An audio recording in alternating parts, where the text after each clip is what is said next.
Chapter 112, The Ash of Jinmei. The thick white gas swirled like a shroud around Master OG as he tore across the arena floor. His speed was unnatural, blinding.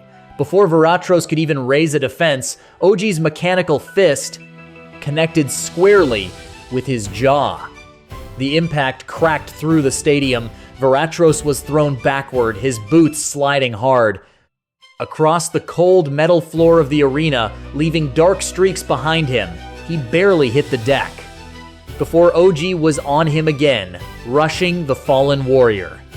Viratros forced his body up, trying to leap clear of the next strike, but OG's mechanical arm was already a blur.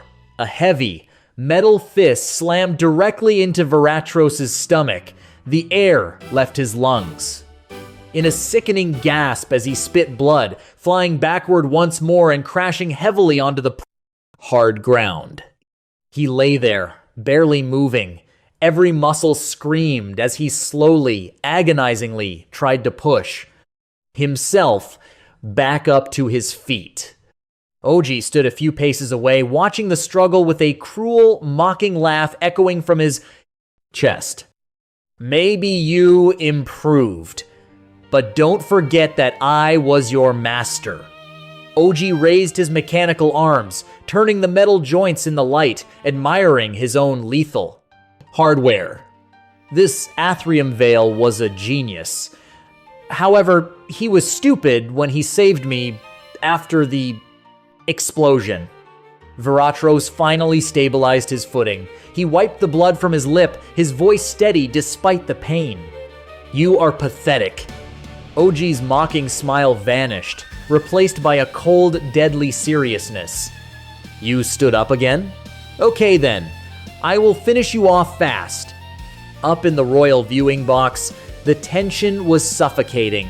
King Kuro turned an anxious eye toward the other monarch. Is everything going to be fine? What if OG? King Kosuke cut him off with a sharp gesture, not taking his eyes off the ring. Just wait. Down below, OG's mechanical body hissed violently as it vented another massive cloud of white gas. He charged, rushing toward Viratros like a rogue engine. The kings, the commentator Suru, and the entire crowd held their breath. The arena went completely silent from the sheer force, the tension. OG threw a devastating punch meant to end it all, but suddenly the strike stopped dead. Viratros had blocked the massive mechanical fist with a single hand. The sheer force of the collision sent a shockwave through the air, shaking the very dust from the stadium walls. OG's eyes widened, his voice cracking in disbelief. What? Viratros slowly raised his head, his gaze locking onto his former master. His voice was low, vibrating with a power that hadn't been there a moment before. You forgot one thing. I am half-N, Ieyasu. Horror washed over OG's face. Suddenly, a fierce, brilliant blue fire ignited across Viratros' skin.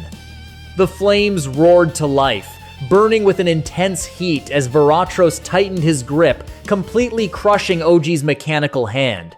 Metal groaned and snapped under the pressure. OG shrieked in agony.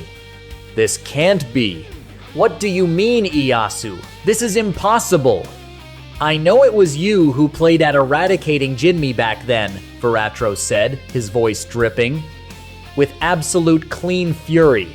I saw all the reports. I heard it from many soldiers that you are a scumbag.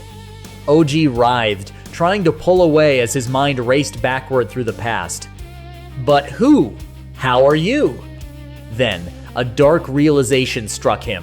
A twisted, manic laugh erupted from his throat. Ah, yes. I know. That stupid bitch. The King's Daw. OG never finished the sentence. A blue-fired punch exploded into OG's face. The impact sent him rocketing backward across the arena, moving with far greater, more terrifying speed than Veratros had moments before. OG crashed into the dirt, groveling and crawling in the dust, his mechanical components sparking violently. Veratros stepped forward, enveloped in the roaring blue flames of his heritage. He looked down at the broken man with a righteous, unyielding rage. "Don't call my mother like that again." In the stands, Kira pressed both of her hands against her mouth. A few quiet tears slid down her cheeks, but they weren't tears of grief. They were tears of profound relief. Beside her, Ayuki looked at her mother, holding Aisha, feeling the sudden surge of hope and emotion radiating from Kira. They weren't alone anymore. Veratros stood over the broken cyborg, the blue fire reflecting in the pools of spilled oil and blood on the floor. "It's over," Veratros commanded. "Now, talk."